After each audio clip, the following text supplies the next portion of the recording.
এই হলো ইন্ডিয়া পাকিস্তানের টি-20 ম্যাচ। যদিও অনেক দিন ধরেই আইসিসির কোনো ইভেন্টে ইন্ডিয়ার কাছে পাকিস্তান কোনো পাত্তাই পাচ্ছে না।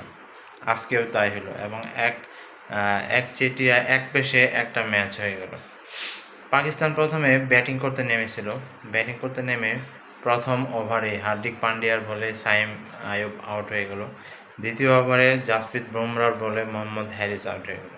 তখন থেকে বোঝা যাচ্ছিল যে পাকিস্তান হয়তো ইন্ডিয়ার সাথে আজকেও তেমন ফাইট করতে পারবে না এবং সেটাই হয়ে গেল। যদিও মাঝখানে ফখর জামান এবং পাকিস্তানের আর এক ব্যাটসম্যান তারা দলকে টেনে ধরে চাইতেছিল এবং ভালো একটা জুটি করতেছিল, কিন্তু তারা সেটা পেরে ওঠেনি। হ্যাঁ, শেষ পর্যন্ত পাকিস্তান নিয়মিত বিরতিতে উইকেট ফেলেছে এবং তারা 127 রান করতে সমর্থ হয়েছে। যদিও শেষের দিকে শাহিন শাহ আফ্রিদি 16 বলে 33 রান না করতেন তাহলে হয়তো পাকিস্তান 100 রানও যেতে পারত না। ভারতের এই বোলিং বৈচিত্র্যের কথা প্রশংসা করতেই হয়।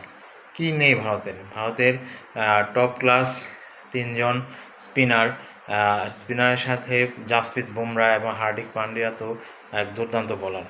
এর সাথে কুলদীপ যাদব, তারপরে বরুণ ধাওয়ান আর হচ্ছে আকসার প্যাটেল, তারা তিনজনই ভিন্ন মাপের বলার এবং এক এক সময় এক একভাবে বল করতে পারে, বোলিংয়ের বৈচিত্র্য আনতে পারে। এই ভারতের এরকম শক্তিশালী বোলিং লাইন আপের কাছে পাকিস্তান দাঁড়াতেই পারলো না এবং তারা সেটা সঠিকভাবে কোনো রানই করতে পারলো না।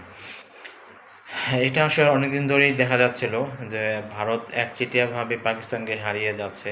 এটা আইসিসির বিগত কিছু ইভেন্ট খেয়াল করলে আপনারা দেখতে পারবেন। যদিও আজকে অনেকে মনে করছিল যে ভারত পাকিস্তানের খেলাটা হচ্ছে একটু জমজমাট হবে, কারণ সম্প্রতি তাদের মধ্যে যে যুদ্ধটা হয়েছিল কাশ্মীর ইস্যু নিয়ে, সেটা এখনও তাদের মধ্যে বিরাজমান রয়েছে।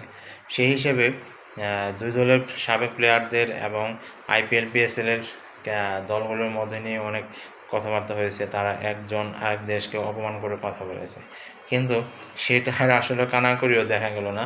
ভারত একচেটিয়াভাবে র্যাঙ্কিংয়ের 1 নম্বর দল হিসেবে যেভাবে খেলে পাকিস্তানের সাথে জেতা উচিত তারা সেভাবেই খেলে গেছে। ভারতের এই আগ্রাসনের জন্যই ভারত এখন এই টি-20 1 নম্বর দল হিসেবে আছে এবং তারা আরও থাকবে বলেই আরও মনে হচ্ছে।